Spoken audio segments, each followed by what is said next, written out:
gonna have a video chat with an artist who is in Germany, with Denise, and I'm gonna search for her unless she's knows. It's the first time she's doing so she has also to found how we go online together. So Denise, I invited you. You should see somewhere something to click on. Yes, you did it. Amazing. Wow. Let me get that. Yeah, you see, your first time. It's perfect. Yeah. I was really nervous. I didn't know how to enter. I guess you were nervous. I felt you. I was like, Yeah. You did great. So, how are you? Fine, Yeah. thank you. And you? How are you? Very well, thank you. Very well. Wonderful. A little chilly here in Malibu. We start to have the gloom doom coming very early, so it's gray, cloudy, and it's, for me, it's chilly. I mean, close to the ocean, so it's like, yeah. Mm-hmm. Yeah, we have had really how do you say, changing weathers with a lot of rain and then sun and wind and cold and warm, and it's kind of demanding at the moment. Yeah. I hope the sun will come out soon. Yeah, and we have to follow the cycle of nature because I think, I see that like maybe also a thing that helping us to be more adaptable, to develop. And I think, the seasons have this purpose that, you have to, during the cold times, go within and come to peace. And it's always like a time of retreat and reflection. Yeah. We'll find peace and getting ready for the new year. And Exactly. So I was surprised that I wanted, to share with my followers and about your experience as artist, to share how did you started and how we met as well. How did you? Yeah. So long time. I didn't know. You surprised me when you told me that. I can't believe it. And the only job I did for Vgue Knitting, it's the only one. I never did another job for Vgue Knitting. And it was like 20 years ago or 18 years No, ago. I think it was even more. Yeah. Probably maybe like 25 years. Huh? Maybe. I really don't know now. I'm like, I cannot. I will check and let you know. Yeah. So, I remember that it must have been about 25 years ago, and I'm a knitter, so I always bought Vgue Knitting. And then there was this beautiful lady there, depicted in a very beautiful vest, and I felt connected, and that was you. Amazing. And when you contacted me by email for the shawls, that evidently I saw your website and I'm curious. I go straight to see who is who, because I'm always curious to see how people express art, what is their medium. And I was surprised when I saw it was knitting. I didn't know, so I was like, oh, this is quite really interesting, because I did some video at the beginning of the confinement for people to be, inspired to knit, to knit and knitting with their hands. So this impressed me a lot, because what you do is, my goodness, how do you do this? It's so It was interesting. I started knitting when I was 4 years old on the lap of my Prussian great-grandmother.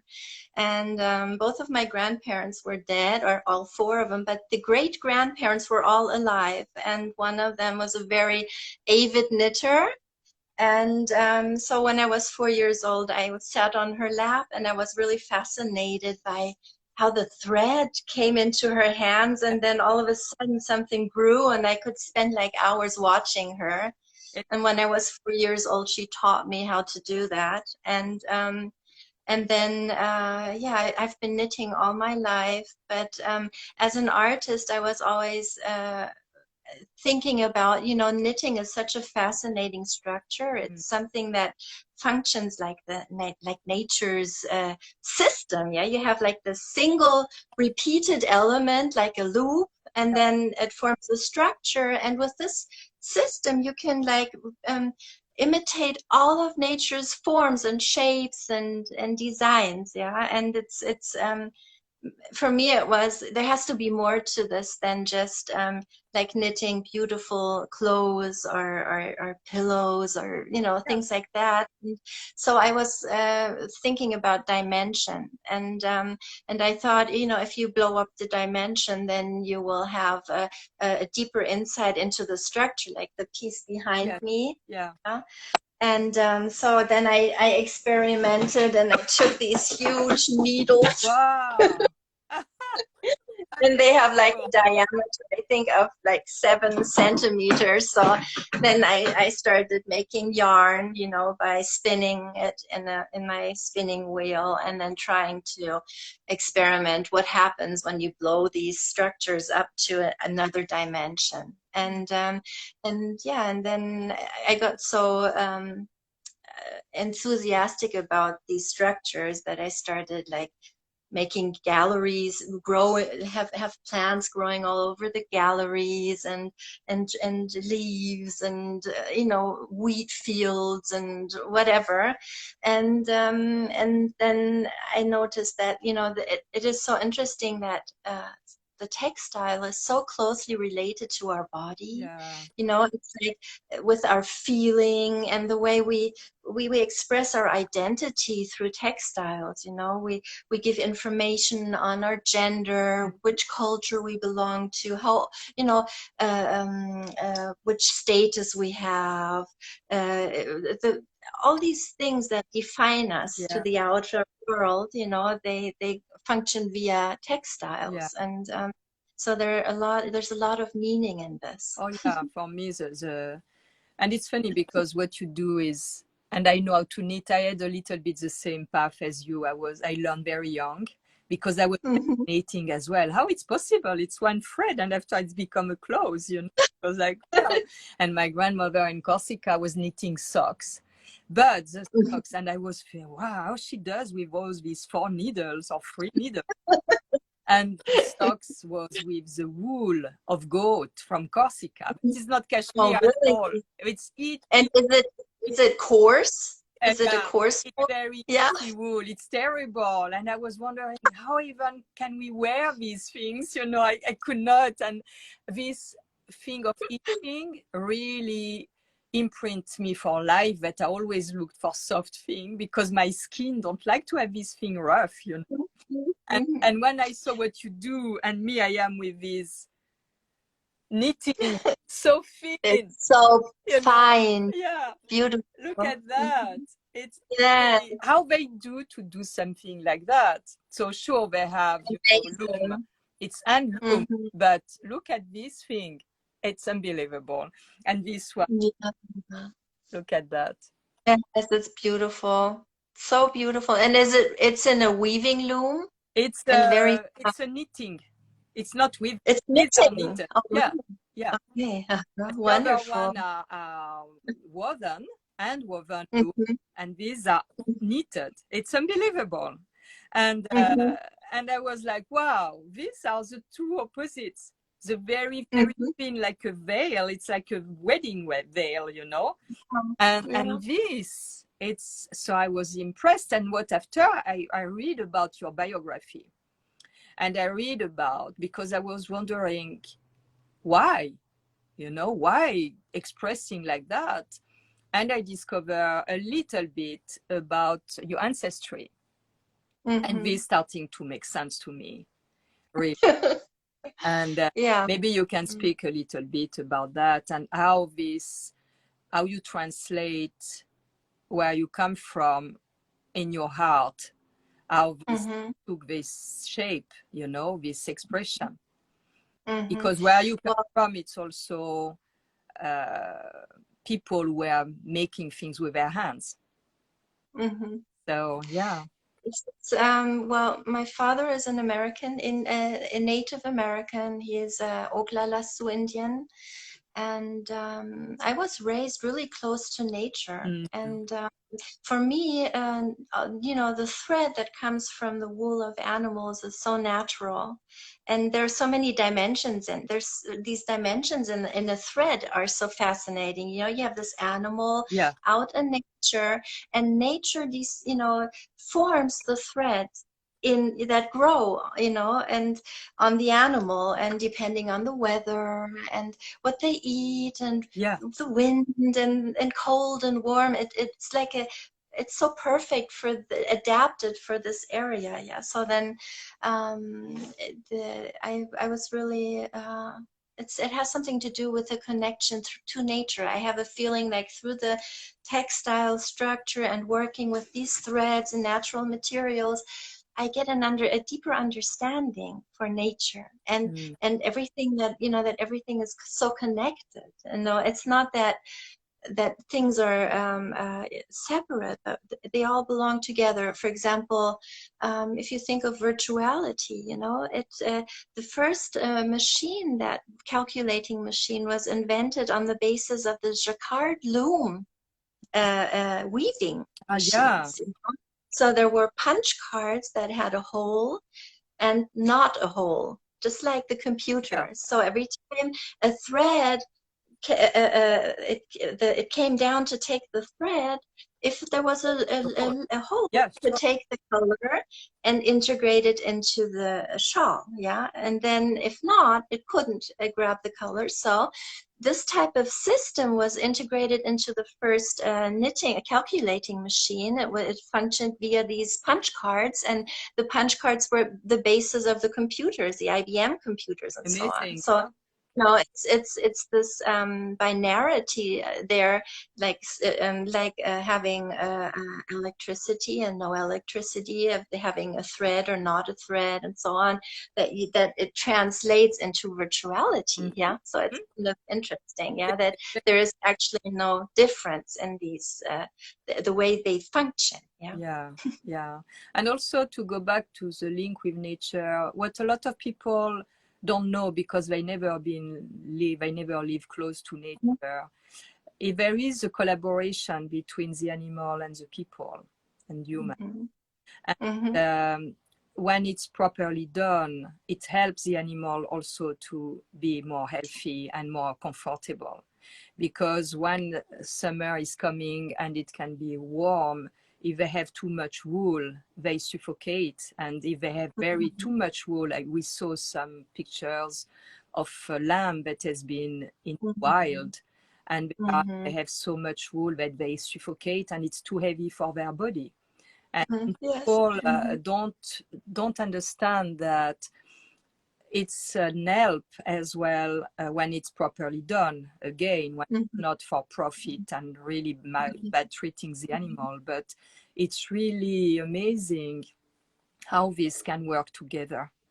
How the Mm-hmm. animal brings something because he eats there, he lives there, he breathes that. Mhm. This what grows in his hair, and after the people, the human who are here, can help the animal to feel more comfortable for them to be more comfortable. Mhm. It's like Mhm. a total. I think it's the same, you know, it's also the same like with giving milk, you know, if a goat gives milk or a cow gives milk. And over all these centuries, we've been living with these animals, you know, and we've adapted to them and they have adapted to us. And if it's like how do you say, a mutual living together, Yeah, you know, with a symbiosis, and each has a gain, then it's wonderful, you yeah, know. it is. It is. Mhm. And you know, I was amazed when I read about your life and about your, you know, ancestry, because I am here in the US in the Southwest, and since very little girl I've been really I would say moved by the natives, because Mhm. maybe with my grandparents we were living like natives, you know, no Yes. water, no Mhm. electricity, going washing at the river, and my grandfather hunting. I was going also fishing, hunting with him and all that. So I never imagined that one day I will live in this country and become US citizen. And for me, some people who knows me don't understand why I'm here, but it's the land. The land is powerful here. And Yes, it what is. I see becoming now, it really breaks my heart, because the people who came here, not from this country, they cut themselves from a source of well-being by the killing, Yeah. by taking away all the knowledge, the wisdom connected to nature. Yes. And for me, what I see here now in this country, it's like, I don't speak too much about karma and things, but it's like a return, just because the basis, the foundation of something that is totally connected with nature has been erased. I think we have erased a lot of connections to not just the wisdom, but also I think like we've destroyed cultures. And then there's this thing about, you know, we don't respect or honor people with life experience anymore. You know? If you imagine the old cultures, they always had these the eldest were the ones that made the decisions, you know. And nowadays we put the eldest in eldest home for the eldest, you know, Yeah. and we don't listen to them, and a lot of the life experience and the wisdom they have through what they've experienced is not really given to the next generation, you know. And originally we used to live with more generations together, so there was a lot of knowledge and wisdom that could be passed on to the next generation, and a lot of things are lost, you know. It's so And not sad. only And lost, I think it has been lost in tragic ways. yes, It's given imprint, yes, print at the level of the collective psyche. Very wrong. that's true. And what Yes, is it is. going on here now? When I don't present karma as punition. It's not punition. It is because something was out of order. Yes. And it's a way to go in extreme, to be able, like the pendulum, to be able to find a balance again, you know, to return to something that makes sense, that is in balance, in harmony with nature, and that is totally lost now. It's really, I see this as a positive process, even if it's very hard for a lot of people people mostly who don't have this vision about but it cannot be differently. It's impossible.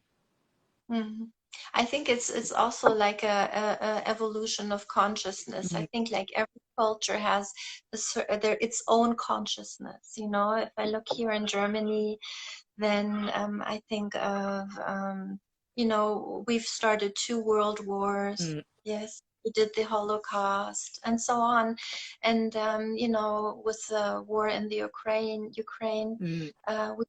we feel very careful with this, you know, and we step back. Our politicians are careful. Everybody's very careful here because we're not allowed to be patriotic anymore. We're not allowed to show the love for our country It's because terrible. it's dangerous. You know, it's a very sensitive matter for the Germans. Yeah. And I think even with the Indians, there was I sometimes feel that when the white people came as settlers into the country, it was a very difficult situation because each culture had other values, and it was a clash, you know. And it was difficult because, you know, they told the Indians, hey, leave your country, and then you can, you know, go into the reservation, and this land will belong to you forever. So they all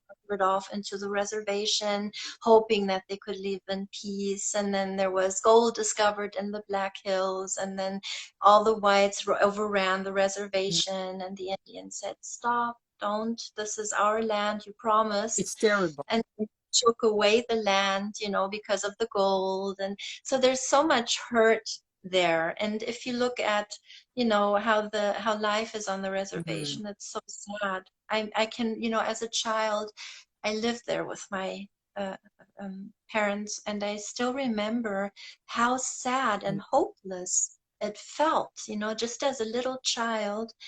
And how sad, you know, on this reservation. My father comes from Pine Ridge Indian Reservation. There were the main Indian wars there, and big Wounded Knee and Little Big Horn, a little further away, but Wounded Knee mainly. And it was like it was a massacre, and it really broke the spirit of the Indians. And you can feel it till today. I could feel it in my father. I could feel it in me, you know, even in me. And it's kind of it's both. It's beautiful to be half Indian, because I feel such a strong connection to nature. I feel such a I feel there are so many dimensions, you know. There's not like a split between consciousness and unconsciousness. Everything is really alive and entwined, and I'm happy for this, you know.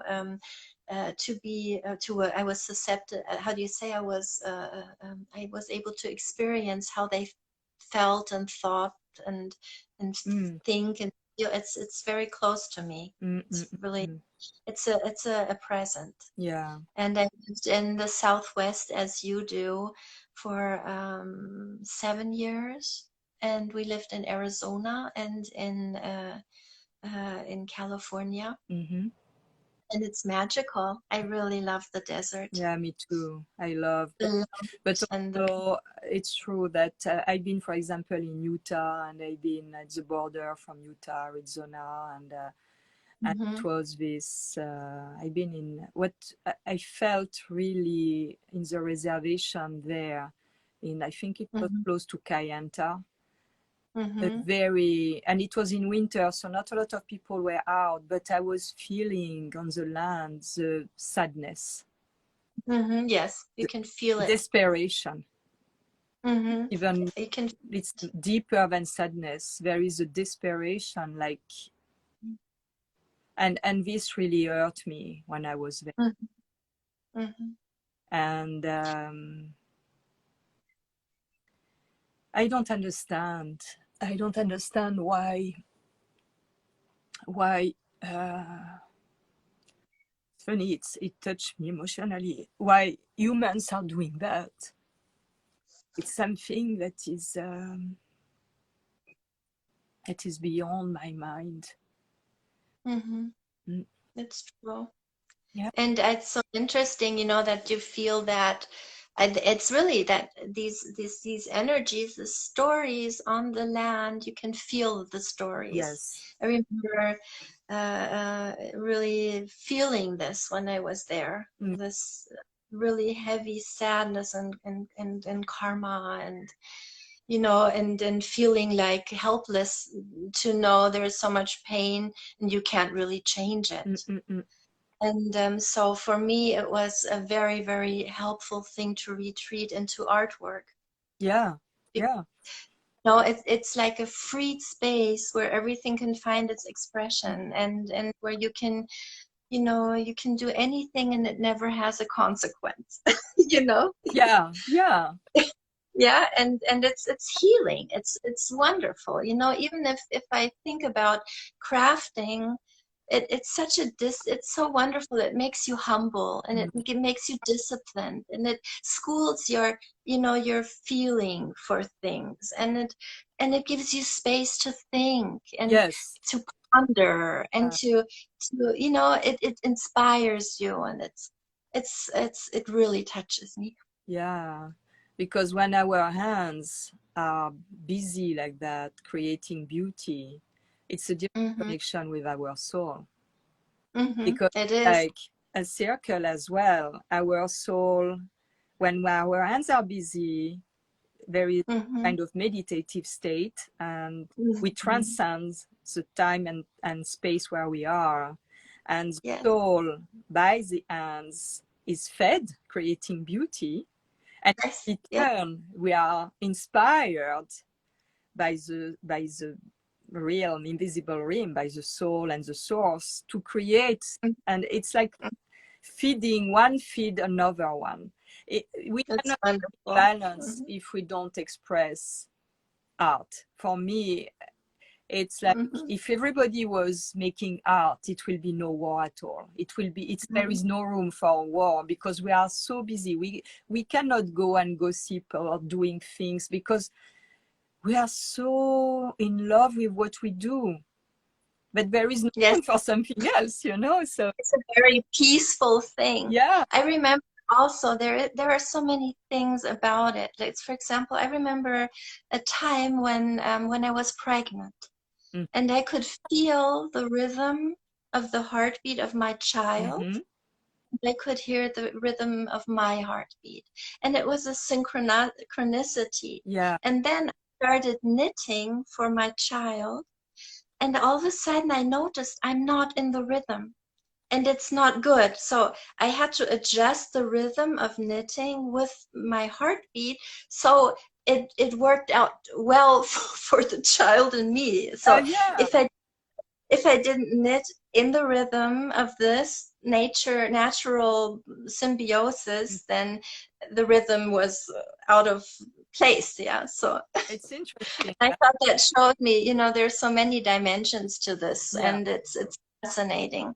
And it's yeah, I think it brings you back into feeling. I think we're always in the brain and we're always reflecting on, with rational point of view, reflecting things we have to do and being tactical, but this is all about feeling, Yeah. and I think we Yeah. said so many people, they don't let themselves feel, I think there is like the feelings are kind of pushed away, or they're under control. Yeah. Yeah, but for that, you have to be in touch with your body. And when you work Yes. with your hands, you are Mm-hmm. already in touch with that. So the Yeah. thoughts are different than the one who doesn't do anything with hands or who doesn't create. Totally different Yes, thought. Uh, yes, it's the thought, I could say, the thought when we are creating with our hands, it's like expanding. It's like that. When you mm-hmm. are with thought crossing your mind and obsession and things, it's bring you down. It's like narrowing and making you shrink and like True. being like. Mm-hmm. But when you create these hands, because we are with senses and the Mm-hmm. touching, it's one of the. I can knit with my eyes closed, Mm-hmm. like Mm-hmm. the sense Yes, of touching yes, already bring us here and now in our incarnation as human being, as entity, yeah, invisible entity yeah, body. And that the connection is done with the invisible mm-hmm. just by that. you know Yes. Mm-hmm. the fact to put our hands like that, even if we don't create something, the fact to feel the vibration in between one to another one already Mm-hmm. can bring me here and Mm-hmm. feel already in a connection. But when we Mm-hmm. create, it's like totally free to be connected. Mm-hmm. Mm-hmm. And It's also like it's also, I think, I always experienced it as being something that, how do you say, nurtures mhm, and keeps things, warm and safe and caring and em- embracing life. Yeah. yeah, Helping and there used to be a very existential thing about this, oh yeah, doing this. We yeah, were warm and safe and closed and you know, and so they could live and in different temperatures, and yeah, so it's there's so much about it. It has a lot to do with feeling and a lot to do with what you said about I think it's also a consciousness that arrives through this work also. Mm. Makes you humble and centered on you're focused. I think it's like a spiritual practice almost, you know. It is. Because me, I see this like when I create with my hands, like you said, it's warm, it's protective. Sure, with the clothes or what we make, but beyond that, it's a symbol as well of the protection of our, when we are connected to our whole entity, to our wholeness. Yes. And we can feel yes. protected everywhere we go. Now, you know, I am going to move. I don't ever found a place. And to be honest, I don't even looked in California because I know my time is done here. Mm-hmm. And yesterday I was on the beach and I felt sadness, but not because I'm moving, because I know all the rocks of the beach. I've pictured them. I know all the plants when I go there. I speak to them. Since many years, I saw them growing and blooming and dying, like the yucca that is back of me there, but is dead, and I could not let him. You know, I saw him baby when flowers and years after years. It's that so now I see them like, yeah, it's the last time I see you. I will not see you anymore, you know. So it's for that. So it was sadness yesterday because of that, but it's not because I move. I'm happy about it, you know, because I feel secure everywhere I go. I don't, because I'm connected, because I am you're aware of my connected, oneness, you know. Yeah. And I think this connection is something, you know, I experience this menopause time as something that really is like a consciousness shift. I think we are wise women that have a life experience. We know what we are all about, and we know have an inner connection, and we have a knowledge, you know, and we have, you know, the time span you spend at the ocean, you know, having this relationship to all the elements and to the plants and the animals, and it's something that grows over time, you know. So if you have a long time lifespan, then you have a very deep connection, yes, to life, and you have a deep connection. But something that is really important is what you said, is this deep within, being very connected to yourself, so you're in a flow, you know, with what life is going to bring to you, and you have like this ability to adjust, because you know you've already experienced so many things that what comes is okay, and it will be in the flow with what you know, what you're destined, where you're destined to go. Yeah, it's wonderful. Isn't that a wonderful thing? They can drop you somewhere and you know you will, you know, be right where you are. And I, with the lifetime I have, I could, like you said, see that every time it has been for the best for me. Yes. So I'm totally trusting that process, and I don't. And if not, I have a huge room I can give to you until you find something. That we could knit together. I could stay, I think, many months around with friends. I see south of France, southeast, southwest of France, a little bit everywhere here, and it's wonderful. So who knows what gonna. I'm excited about that, you know. Yes, and it's wonderful. Yeah, so I just have to get organized with all my mess. And this morning I was like, oh, in the kitchen, oh, this I let, this I give, this, that. Well, it's, you know, that is something that I find so freeing also, you know. My husband and I will take mountain bike tours over the Alps once a year. Yeah. So usually we have like 8 kilos in our backpacks, and that's all we have to our name. So we get onto the bike and then we start pedaling, Wow. you know, over the Alps, and you just have the basics with you. And then I always experience it being so freeing, you know. It's so relieving to know I really don't need a lot to be happy. Mhm. I can just jump on my bike, have a little bit of water, a little bit of something, and you know, and then I can have the power to go over the Alps to the other side where it's warm in Italy or so, and I don't need much. And Mm. it's, you know, and then it's something really special because you sweat everything out of your body. You're always in a rhythm, Yeah. and then you're really hungry and you're really tired. Yeah. You're really, you know, and these are things that you don't have, you know. We're never really hungry, and we're never really tired, I and we're love never, to be when I am it's, hungry. I love that because I appreciate even more what I'm eating, and I'm thankful and I'm grateful, and I'm like, oh, you know, and I am like, yeah, yeah, it's it's funny. And then also you get an idea about the energy that food gives you, you know. Like I ate a banana and I knew, okay, I can go 5 kilometers on the banana. yeah, And I was vegetarian for 15 years. And then my husband took me to a big mountain bike tour. And after a while, I felt like I was going to collapse. So I laid down on the floor and he asked me, "What do you want?" And I said, "Meat." He didn't believe that he heard this. Meat. yeah. But when we follow the body, some people don't need, some people need. Me sometimes I'm craving.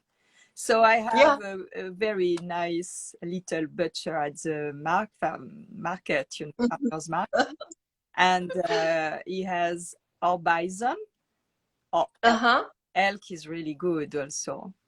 So this Mhm. connects me to the wilderness again. You know, I'm like, okay, now it's time. Maybe each 2 months I have a piece of something, you know.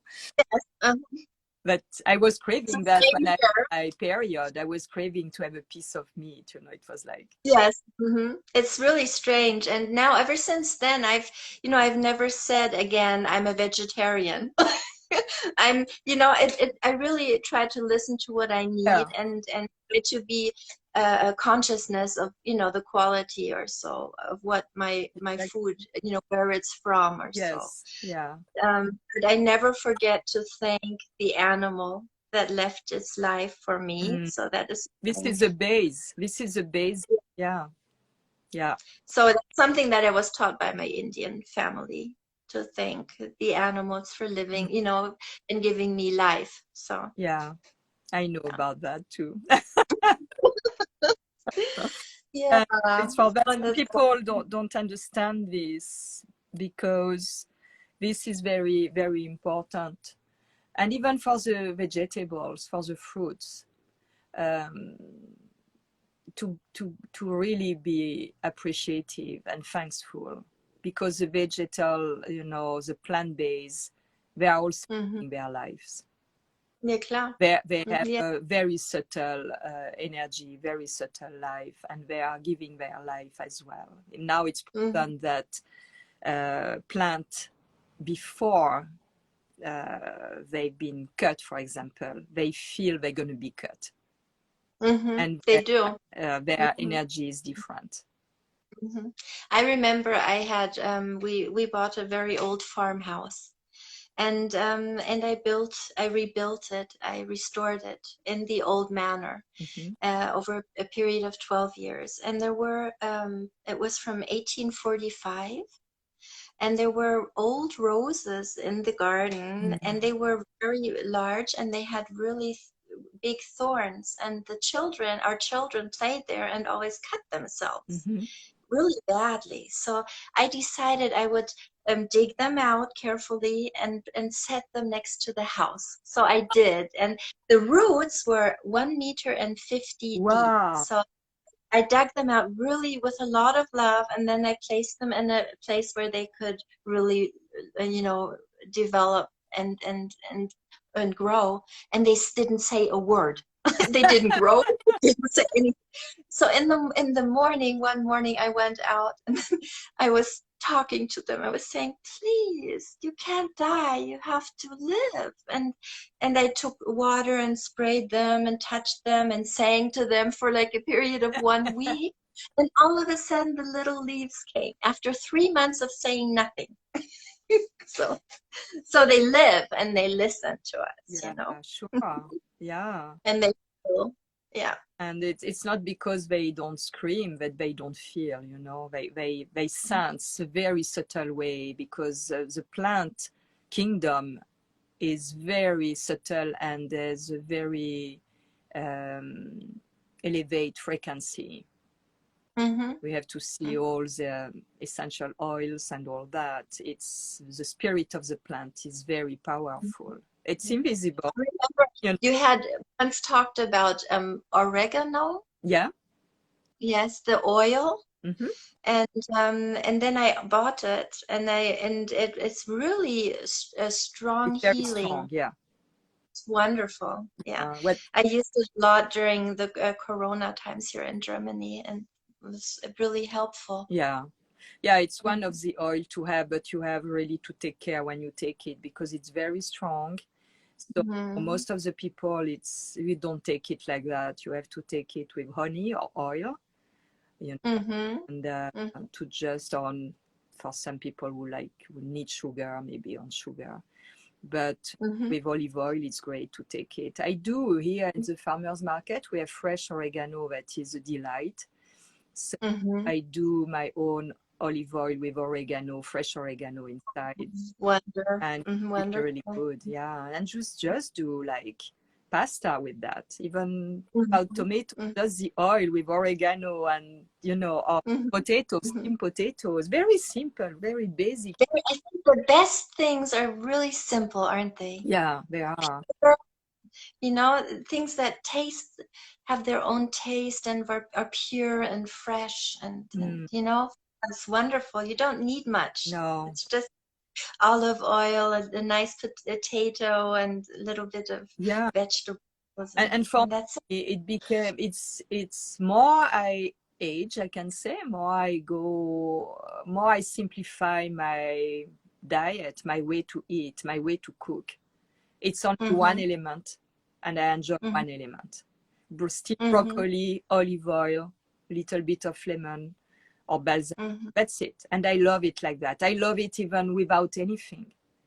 Yes, but I also think the eye eats. In Germany, we say das Auge ist mit, which means the eye also eats. Yeah. So remember, you used to take such beautiful pictures of your food and these beautiful bowls, and you know, and I always notice that it's something that you know, I go on the road to go in Miami to be there. I will have my cup, I will have my plate, and my knife. I have this.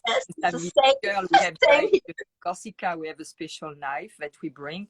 I will have all this with me. I will not drink in a plastic thing or something like that. No way. I will have my little thing with. I really like these handmade bowls. You know, these earthen bowls, and so I love them. I have my husband always gets upset because I always buy it if I see something. You know. So I bring it home. Because this is the same, you know. I made ceramic for many years when I was in New York, so this helped me to stay grounded, you know. And I was almost every day at the studio and in Greenwich Village. So I was walking. This was great, from totally downtown, because I was living on the first building, the ocean, on facing Statue of Liberty. And walking to Greenwich Village to go to the pottery studios. It was nice walk, you know, and I was there, and I've always been fascinated by ceramics. It's the same like when we knit something. It's the same. The element is raw, and you have the water and the mud, and it's pleasant to touch, just to touch. And after you make something out of it with the fire, it's fantastic when you think about it. You know? It's so fantastic. Yeah. And I remember once I was in Brazil because I've always been attracted by ceramics and in the museums. And I was in Brazil on Marajo Island, that is a big island in the mouth of the Amazon. And it was a museum. I said, okay, I'm going to go to the museum. I saw the most beautiful ceramics there, thousands of years old. Amazing, impossible to take picture. It was forbidden. But they were like, wow, these are the pieces I would love to have. They are like, so this utilitarian object, they are piece of art. Yes. Are really fine art pieces. And they are made by hand. And they are just because they were needed for the daily life. Yeah. I think it's so interesting because, you know, the creator in many cultures is the one that forms mankind out of a piece of clay. Yeah. You know? Yeah. It's one of the most, the oldest story of how life came into the world. Or humans came into the world in many, many cultures. Yeah. Adam is made with red clay, you know. It's like it's about this fascinating, and it's what we are made. We are made of silicia, you know. We have this, and this is also a way to heal ourselves and to eventually bring some strength, to have some cure of argile, of silica, of, you know, clay. I know. Yeah. And it's very powerful. I experimented when I was still in Paris, like 30 years ago. It has been really, the first time I did it was really, really strong.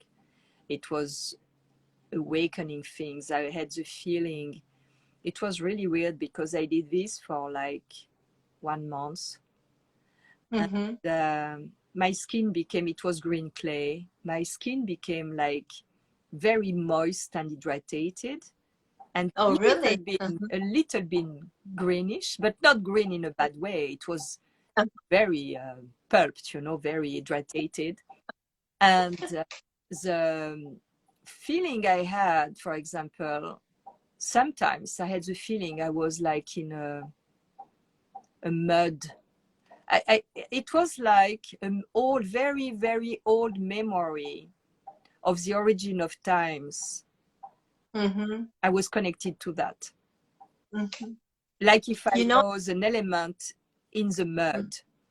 And it was like not an unpleasant way, it was a pleasant way, like an undulation. Something that I was like, maybe like the roots of the lotus, you know, I don't know, but it was like in being in that mud, and it was really weird feeling, really interesting. Yeah. I think it's also so interesting, you know, like these millions of years old dinosaur footprints or things, you know, that they excavate from the earth.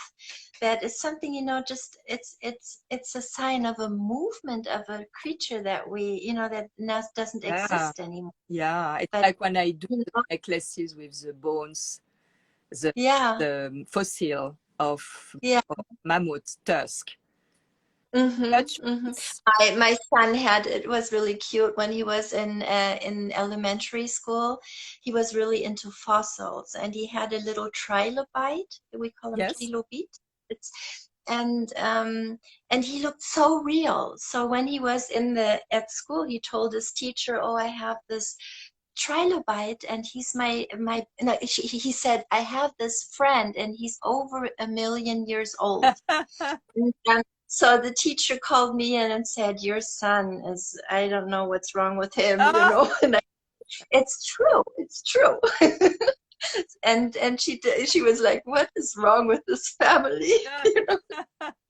You know, these are things that are dear to me. I think I showed that once. I have this turtle that is amazing. It's a fossil of turtle. Oh, really? Wow, that is beautiful. And does it feel like stone?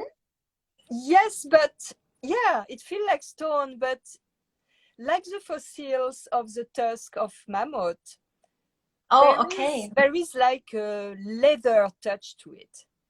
Yes, or a warmth, It's a little bit of warmth. it's not like it's like something like a little bit like leather. Yes.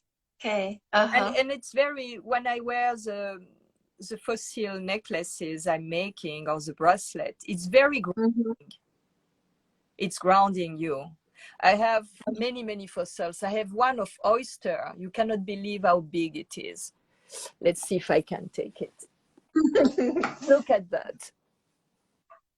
Oh, This is oh, oyster, that's oyster. wonderful. It's Wonderful. beautiful. Wonderful. And It's these so for pretty. me are the most precious fine art pieces. These Mm-hmm. are my precious, you know, and they are heavy. So I have many of them and it's a lot of weight. The Swabian Alps used to be millions and millions of years old ocean. Yeah, So everywhere you go, you find these animals. You know, the ammonites and it's just you, and somehow you can feel it yeah, in you know, you can feel that this was a place where water was. But what is so interesting about it is, like, we have a very old ocean reef, you know, and this I don't know, this Jurassic stone is porous. yeah, So the people here in the mountains, they never had water, because when it rained, the water went through the porous Jurassic stone and went to the valley, yeah, you know. yeah, So they try to keep it somehow by doing little adobe lakes or something, you know, to keep the rain. And it was really difficult, and yeah. they really had a hard time because of this, you know. But isn't that funny that actually it was a Jurassic ocean? It was an old ocean, Yeah, it's like when I go and now in Texas it doesn't keep desert. the water, you know. Now it doesn't keep the water, Yeah, although it was an ocean, you know. It's yeah. crazy. Hmm. When I go in Chihuahua Desert in Texas on the Mexican border, I've been there many years for workshops of adobe. Hmm. I could smell the ocean in the morning.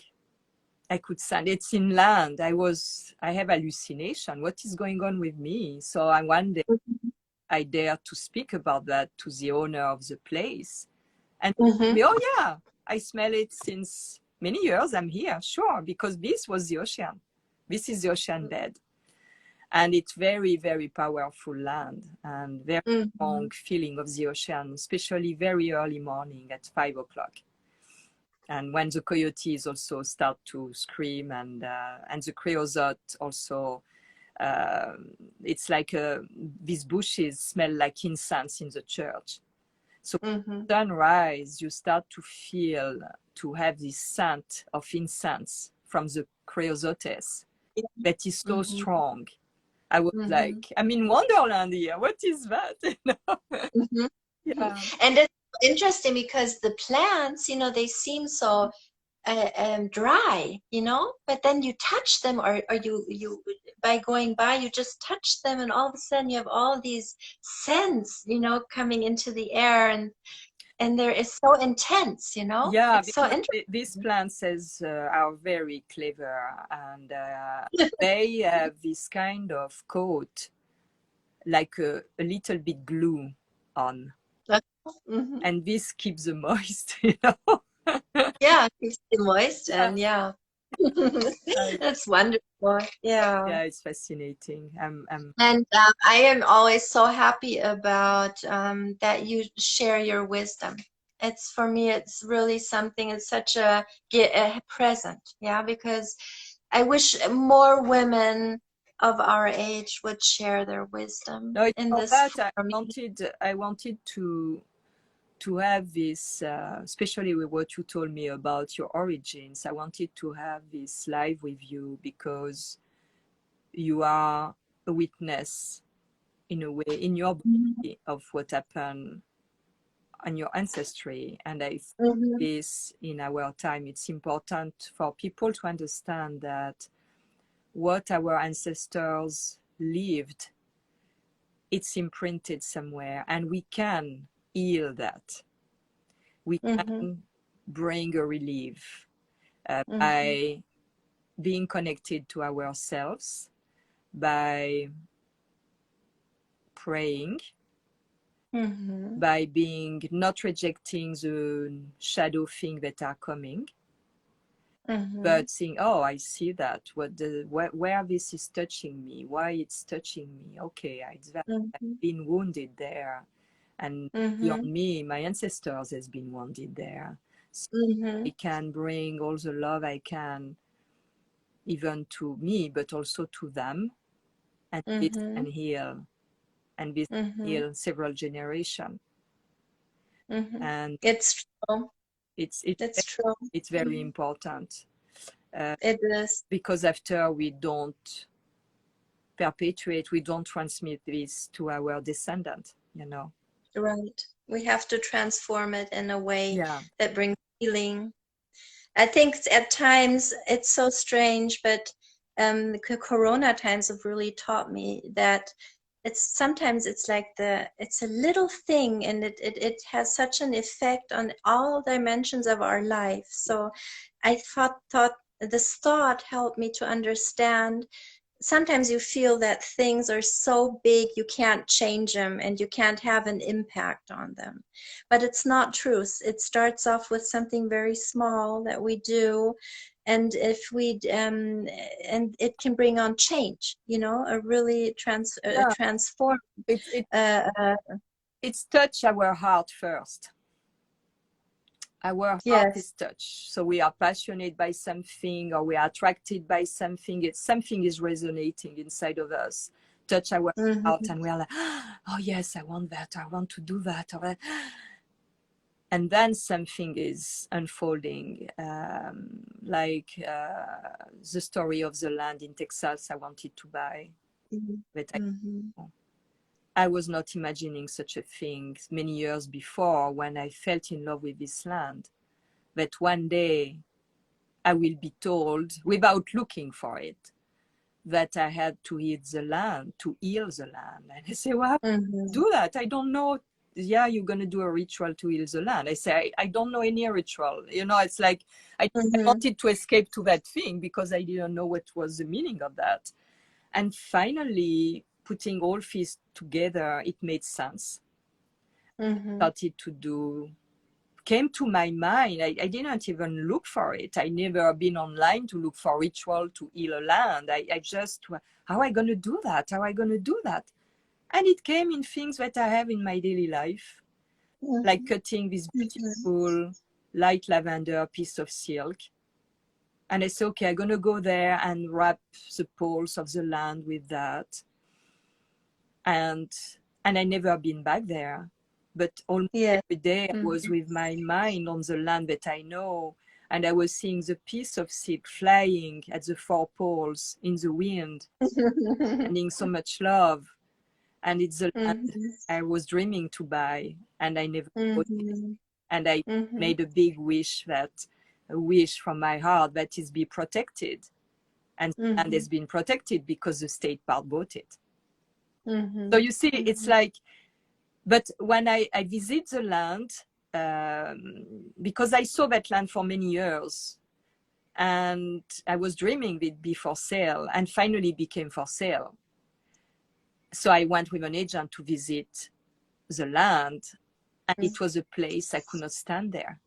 I was bad. I was feeling very bad at that place.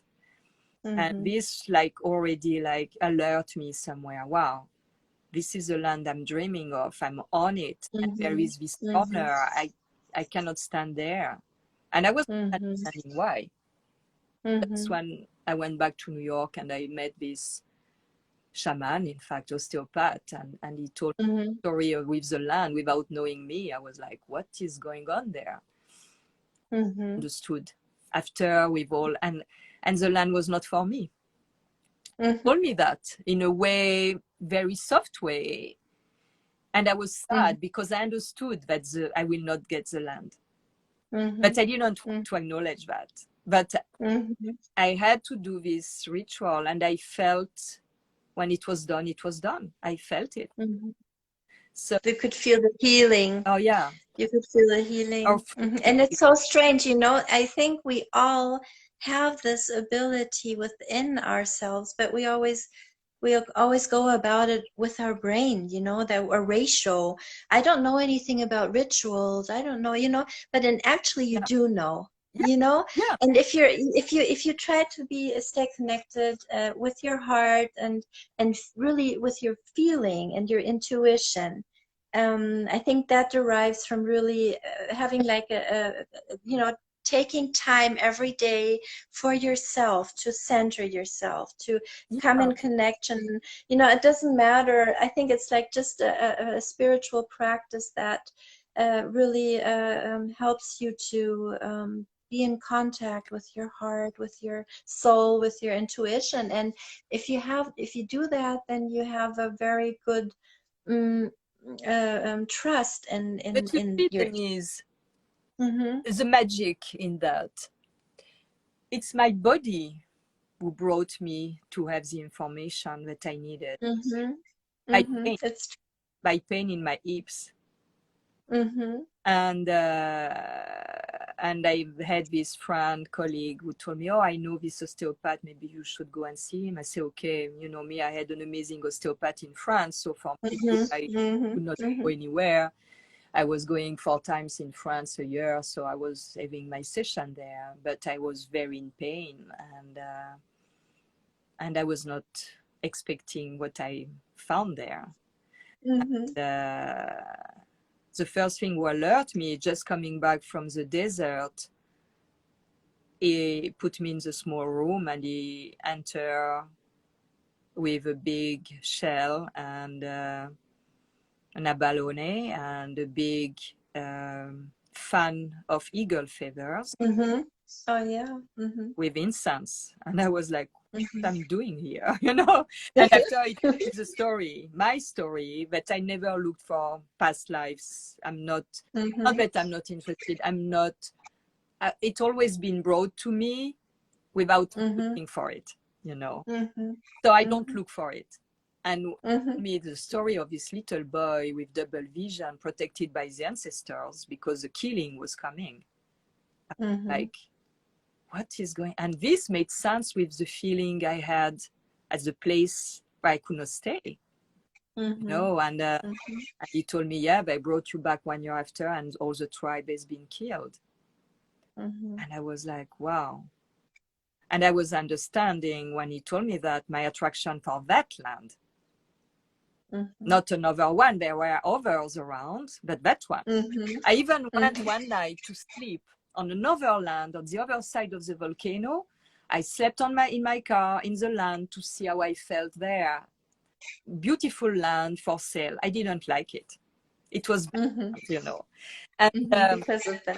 Mm-hmm, and it was because it was requested to do this healing in that way, mm-hmm, mm-hmm, beauty and mm-hmm, by attention, by mm-hmm. it's magical, really. It is. Mm-hmm. It's also so interesting because I was like, as a child, we moved around a lot, and I had like 12 schools I Mm. visited, and I never was in a place very long, and I was always so sad about not being rooted, you know, I with know. the land. And For me, you know that you always had this feeling you're on a land, but you can feel your how do you say, everything you're made of is not from the land. You know what I mean?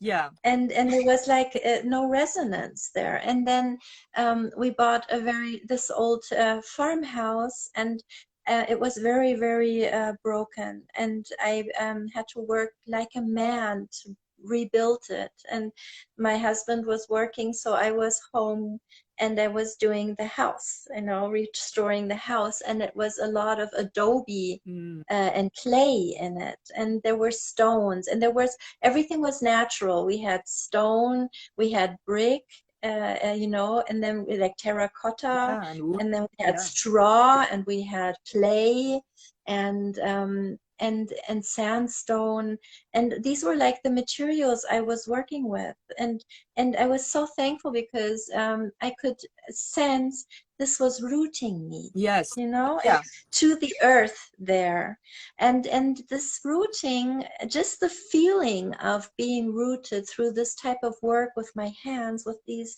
materials there, they gave me roots that I can place anywhere now. Exactly. You know? Exactly. It's like when people tell me, "Oh, wait, what can I do to be connected?"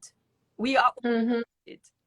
We are. Yes, we are. If not, we Mm-hmm. will not be here. It's so true. So Yes. it's just to have a consciousness, a deeper consciousness. The most important thing I always say, express an art. And for me, the best is ceramic, to be rooted, to be, you know, grounded. Mm-hmm. It's ceramic. So don't go far. Like this, you make beautiful dishes for yourself, but don't pretend to make them perfect. Because this No. is what a lot of people fear. They want to make perfect like the thing they buy in stores. No, no, no. Mm-hmm. Just let it Mm-mm. play, guide you, and Mm-hmm. just let love is imperfection. All my pieces are imperfect. I love them all. They are all different. Yeah. Yeah. Oh, someone is knocking. Let me see what it is.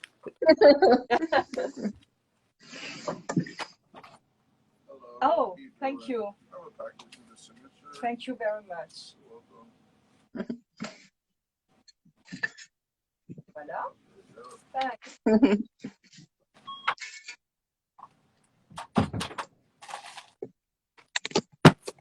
Oh,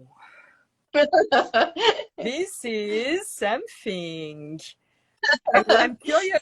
You know, you talked about working with, how do you say, clay or ceramic? Yeah. And look, talking about imperfection. Yes. Yeah. Or, see here. It's beautiful. Yeah. Yeah. And here with the belly button breaking. Yeah. You know. It's really nice. Yeah. Yeah, it's a wonderful material to work with because Yeah. you have a feeling that, you know, it's something different. For example, I worked on this. I don't know if you can see it. It's very, I will go back. Can you see? Yes. It's a women's wing of breasts. Can you tell? Yeah. Yes. And it's made of 100% pure linen, you know, and Wow. everything you touch with your hands, it always has a different information and wisdom, you know. Exactly. And each material, you know, ceramics is like touching the earth, and the fibers is like touching the plants, and you know, like linen is a plant, you know, and then you have the animal fur, and so it's always about feeling and about connecting to, for me, to nature. And it doesn't matter, you know, which material you use. Yeah. It's not important. It's what is important, to feel it, to have this inspiration inside through touching, you know, that ideas form. That's really fascinating to be a creator, because we have this immaterial idea about something, and then it goes through our hands and it becomes a part of our world, you know. Exactly. That's fascinating. We manifest something from the invisible. We Yes. make it manifest. We make it visible. Right. And it's for that, for me, it's also very difficult when I have a piece of fabric to cut it. Mm-hmm. Because when Yes. you cut, it lose all possible option. You know what I mean? It's like, so I'm like, it's for that I love the shawls, and I love to drape myself in that, because I don't cut them. You know, it's like, it's really difficult for me to cut a piece of fabric. I know what you're talking about. Yeah. Mm-hmm. Because you all the possibilities go into one. Yes. You know. Yes. It brings to one thing. Yeah. So what and I do, I have some fabric since 40 years. Oh. And I wait. They tell me what to do with them. I have that too. I have wool in my basket Yeah, that I put in there for 30 years yeah, also, yeah, that and all of a sudden I pick yes, it up and I think, oh yeah, now is the time. yeah, Now I know what it's supposed to yeah. become. And me, it's the same. I say, oh, for me, the most precious thing here that I'm going to bring with me, it's my fabrics, you know. Yes. My fabrics, some of my books, my fossils for sure. But it seems crazy, but the fabrics, it's not the thing I'm going to put in the garage sale. You know, it's because I know one day they will tell me, oh, you can do that. Like when I did, maybe you saw, I don't know if we can, this kaftan that is like, you know, it's like celadon, Oh, right? yeah, Celadon beautiful. kaftan. I did a video with that. One day, I had this fabric since 30 years. And one day, I knew I will do a kaftan. And I did. I Mhm. used all the pieces, even the leftover, you know, I did everything. And now it could not be something else. It's like, so it seems It's crazy, wonderful. Yeah, maybe.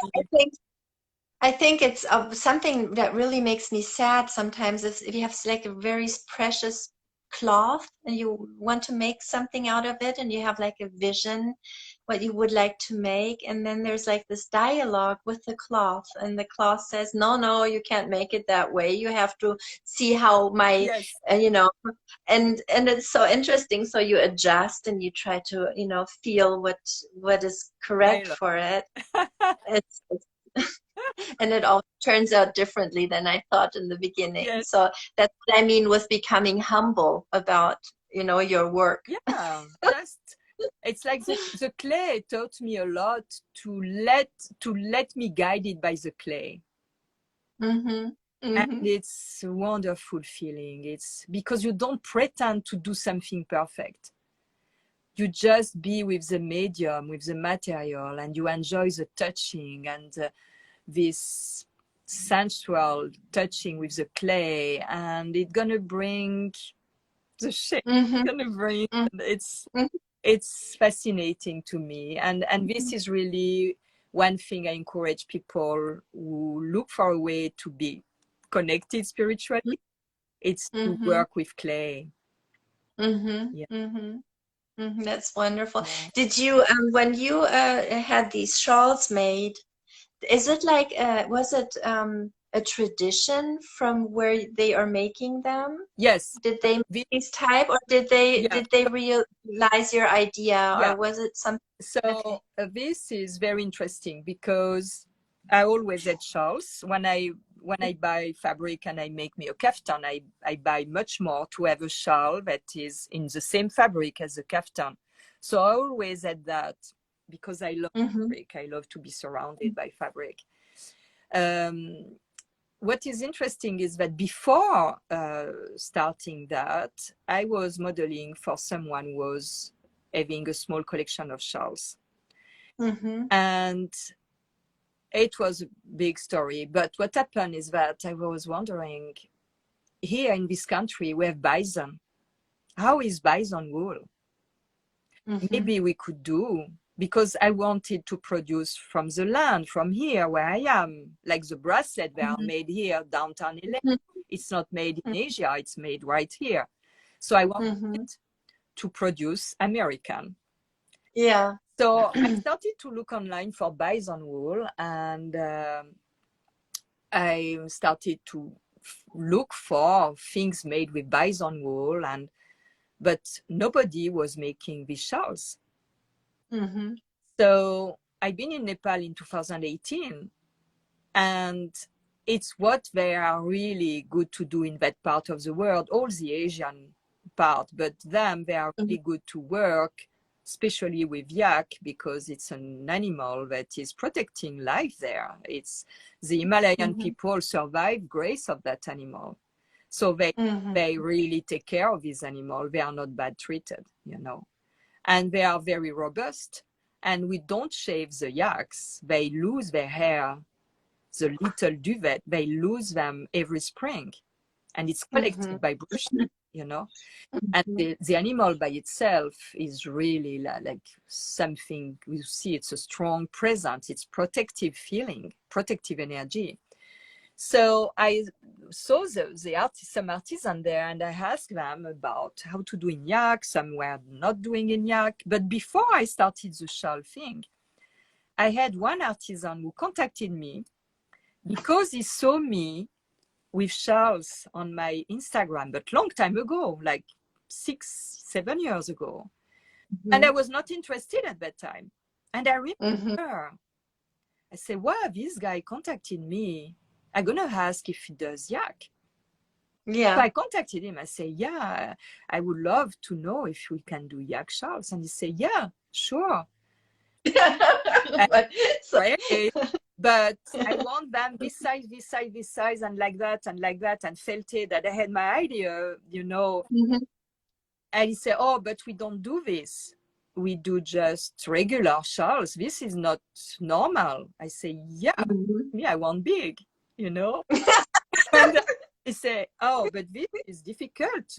They are not doing this thing. They don't have the possibility to do that. I say, okay, but me, I'm not interested in 1 meter by 2 meters, you know. I'm interested by really big pieces. And finally, we started to do tests, and he started to ask the artisan around to do tests. And I've been through many tests, you know, that were not satisfying. And finally, we arrived to these, and I'm amazed by the job they do. So it's a very specific work that they are not able to do here the same way. They have this skill.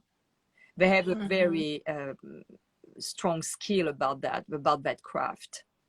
And they are surprised now to make these so big pieces and that I can sell them. Yeah, because for them it's and just a I think, start. you know, it's also this thing, you know, there's a difference also in between like somebody that handcrafts, and if they put them, you know, they come together with somebody that's like a designer or an artist, and they, you know, it's very, and you know, the one knows how to transmit the idea into the material, and the other one has the wonderful idea of and the beautiful what it's supposed to be like, or could be like, or so. Because they are used to do things more classic, more, you know, like that. But what is interesting is that the two very young men I'm working with, we connected because they are respectful of the tradition. I like, and they are very square, and they are very honest, and it's what I appreciate in them. Because they want to transmit this beauty of what they do, and they are happy now to see, to be also pushed, challenged in something they are not used to do, you know. The result is magnificent. And to do this, you know, this one that are like felted, this knitted, it's difficult. It takes hours to do the felting after the knitting, you know, and the finishing, because I didn't want, they are used to do finishing very straight, very polished. I don't want polished. I want this. Yes, like, I really like the ones. I like the ones that you the edging, the fringe is dark. It's nice. This is the last design. Really, I really like that because you can see how it wraps around the body. It's beautiful. I wanted to have this feeling of, because I have a lot of feathers, I love to work with feathers, but I wanted to have this feeling of feathers around the shawl. And I thought that the only way to get it is by having a contrast between the main part of the shawl and the border. So I asked them to do little fringes all around and to tie-dye them, to have the thing of little feathers. And I call it, the design is called Little Feathers, you know. Nice. and wonderful. And I have so many ideas like that, but I'm excited when I go back, because one of the projects is to create even the US in about 1.5 years, 2 years, and I may move to Thailand. So project. So the beauty, if I am there, based there, is that I'm close to Nepal. So I will be able to go there and to work with them directly. Because I have a chance of doing things. I know how to do things with my hands. But I would love develop, like, for example, the beautiful cardigan that I have prototypes. It's my idea, it's my design, but I'm not ready to sell them. I want to make them adapted, because me, I know how to wear them. I transform them, I customize them. But when I receive them, they are not like when I transform them. So I would love to be there to be able to follow the production. And it's very difficult for them because it's also felted. And when felting, you never know the sizes. Of course, I know. So we have to find a way. We had, I did, there was this work, it was called a series called Felt Pieces. And I always had this problem with this cold white paper when I was drawing. Yeah. It was so cold. So I always had this idea of having haptic drawings, that drawings where you can, that you can feel. And then I went to Hamburg and there was an exhibition on Mongolian rugs. And and I looked at the technique and I was fascinated because although it is felted, it keeps the contours. Yeah. So then I decided I want to learn this and I want to use it in order to make haptic drawings. So then I did the felt pieces, and felt is like the first technique of a textile technique ever. It's the oldest technique because it doesn't have a structure.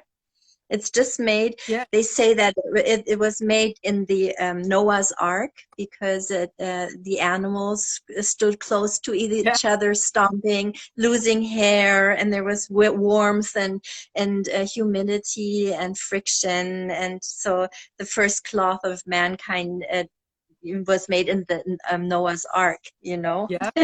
So then I had this idea of felting a huge rug that was supposed to be like a wall.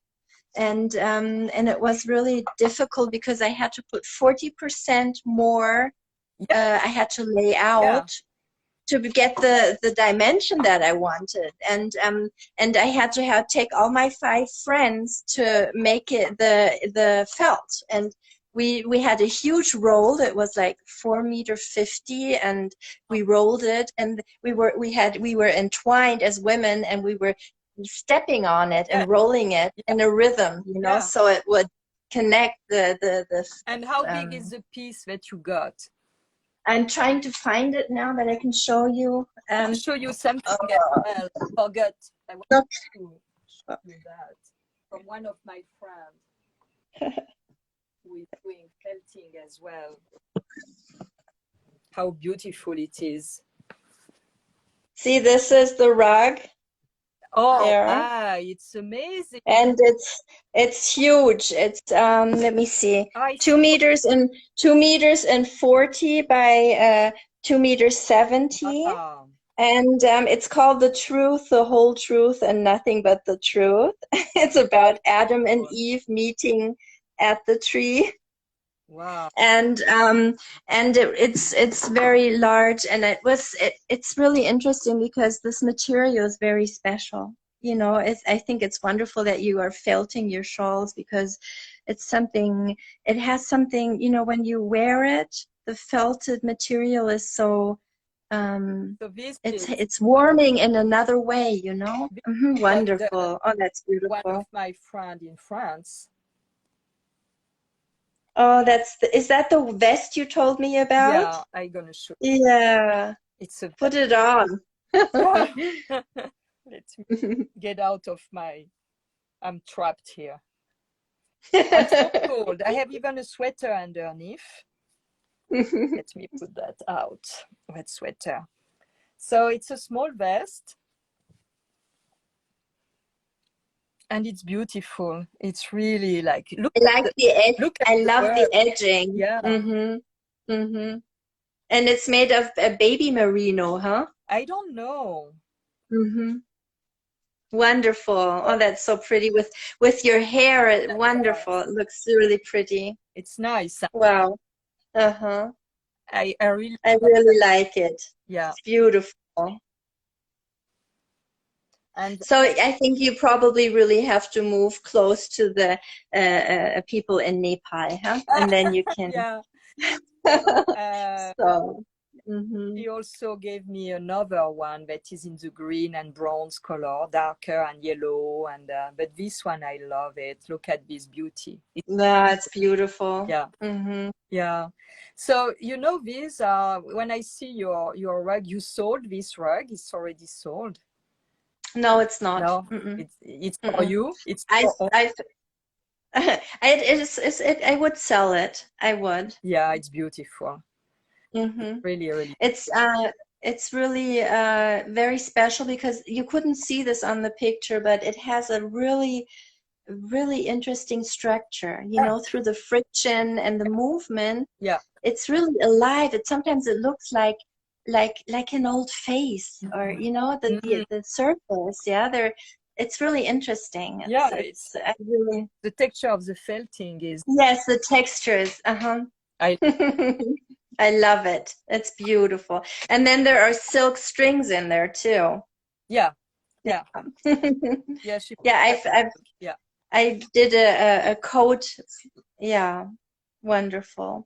I did a coat, and then I felted the natural curls of a Tibet goat into the edges. Oh yeah. You know, and you can just lay the original curls into the felt and felt them in to the felted cloth, and then you have these curls around. You know, beautiful. Yeah, Really. I really love. I think textile work is so fascinating. It is. It's wonderful. Yeah. So I think we're gonna close because I don't know too long if I'll be able to save the live. I would love to save it. I'm gonna post it on my page and post it on YouTube as well.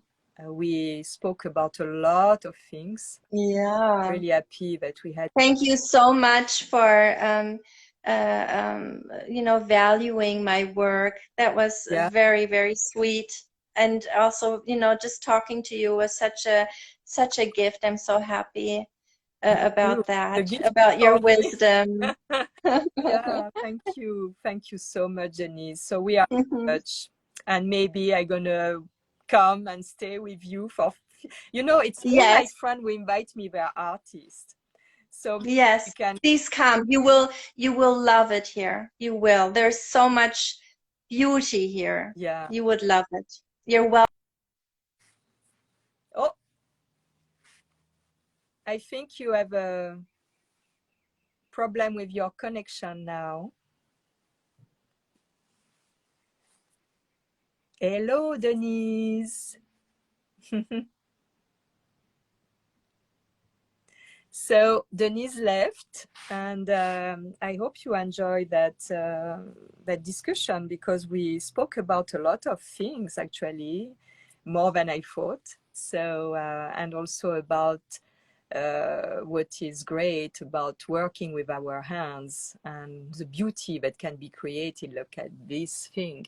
It's fantastic. Felting is also a beautiful thing to do, and the process is quite fascinating. You have all these pieces of wood or wool or silk, and you put them on a kind of plastic screen or paper screen, and you mix with hot water, and you roll them, and you work them, and they become amalgamated, and they give this, you know, and all these kind of things. So voila. So I thank you very much, and I send you much love to all of you, and have a good day or a good night.